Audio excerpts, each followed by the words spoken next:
Okay, folks, wanted to do a quick talk about ad placement in comics because ads have been a part of comics for like ever. I mean, you used to be able to turn over to the back cover and you'd see something for Grit magazine, and they would give you all these different ways telling teens how they could make money from newspaper and magazine subscriptions, or then you also had the knick-knack catalog where you had the X-ray glasses and things that you could buy. You also had comic book companies themselves placing ads in their own comics saying that, hey, if you want to subscribe and get through the mail some of our comics, which I did at one point. I actually got subscriptions to The Amazing Spider-Man and to Iron Man back in the days when I didn't really go back and forth to the comic book shop all that often. Now, as it turned out, I never really knew when my subscription was going to pick up and when my subscription was going to drop off, so I wound up getting 2 copies of each of the beginning and end of those, so I never did that again. But what I wanted to talk about was, I mentioned in my last video on ISOM, talking about the ad that occurs at the end of page 29. Page 29 is the last scene of that sequence of pages that extends for about 18 pages, and then there is a full-page ad. The ad is for Eric July's wife's boutique, which sells jewelry and decor and clothing and various other stuff. And people are complaining, or have complained at least, that, why is there this ad in the middle of this comic book? And, there have been ads in the middle of comic books in like forever and ever and ever and ever. Ads in the middle of comic books is nothing new. It's just that people have gotten used in crowdfunding ventures that there would be no ads. And I guess that's largely because of the fact that, hey, you're getting the money from us, the customer. Why is it that there's ad copy, which we expect you to be getting paid to put in your book, to what is that appearing in this comic book for? Well, I mean, for one thing, he went ahead and he did that gratis. I mean, he didn't charge his wife any money for putting the ad in his comic. But the other thing is, why is it that we care when it was such a perfectly placed ad? The scene in which we were transitioning from, it was placed right in the middle of a scene transition, which is not what most comics have done in the past. I mean, most comics have put ads in the middle of their books just anywhere. Just anywhere, interrupting the story does not even matter. But this was placed right at the end of one scene, and literally the next page starts off with a caption that's something akin to, "Meanwhile, back at the ranch." That was the perfect place to put that ad. So I don't understand the brouhaha over the interruption when the action was going to be interrupted by the next scene anyway. If anything, this ad kind of gave you a moment to cool down from the excitement of the previous few pages, so that when you go into the next scene, you basically had a nice little brain reset. So I have seen it done the other way, and in a much more distracting way. I have seen like a Justice League type comic, such that I think it was actually one of the Heroes in Crisis comics, where you had various characters from the Justice League, and then on the next page, you had a story page, and the next page was an ad involving some of the same characters from the Justice League. I literally did not know that I had moved from story to ad copy. And so by the time I got down to the end and realized I was reading an advertisement, I was like, oh, now I've got to reset my brain back to the end of this page, because this page is the story, this page was just advertising. So there's companies who have done this like really, really wrong, and they've inserted their own characters into their own ads and put these ads in places that interfered with the story. But this particular example by Eric July doesn't do that in any way, shape, or form. For one thing, it's a picture of a jewelry boutique with real people. It's not comic art in any way, shape, or form. You know instantly that you're reading an ad.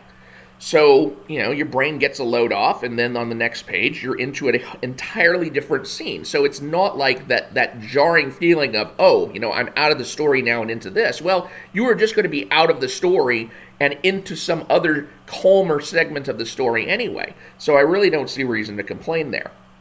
Now, is that how I myself would prefer to see ads in a comic book?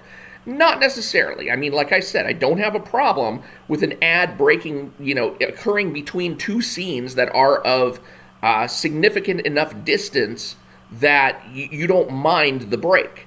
But ideally, if you were going to put ads in a comic, where would you put them? I mean, the comics I used to read, they would have the ads scattered all the way throughout the comic, and so half the time it felt like you were reading the comic, and half the time it felt like you were reading ads. Very annoying experience.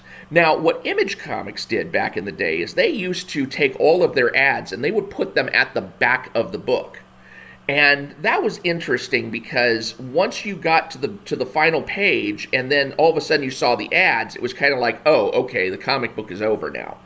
But at the same time, now you were getting assaulted by all of these ads that were taking your mind away from the story that you just read, where you can't just sit and contemplate the story that you've just enjoyed and wonder about the next story. Now you're like being taken off like, oh, did you like this? Then go look at this, go look at this, go look at this, go look at this. And by the time you get through all those ads, you're like, I don't even remember what I just read.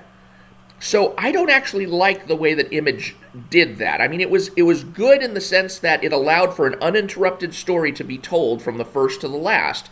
But to have all those ads at the back of the book was very, very distracting from allowing the reader to just basically sit back and enjoy and say, oh, that was a good story. Let me think about that some. Let me think, where could this story go from here, etc., etc. It took you out of the story immediately and thrust you into, hey, can you buy this? Can you buy this? Can you buy this? Can you buy this? If I were actually doing a comic, like a crowdfunded comic, and I were going to put ads in the comic, where I would put the ads is at the front of the book.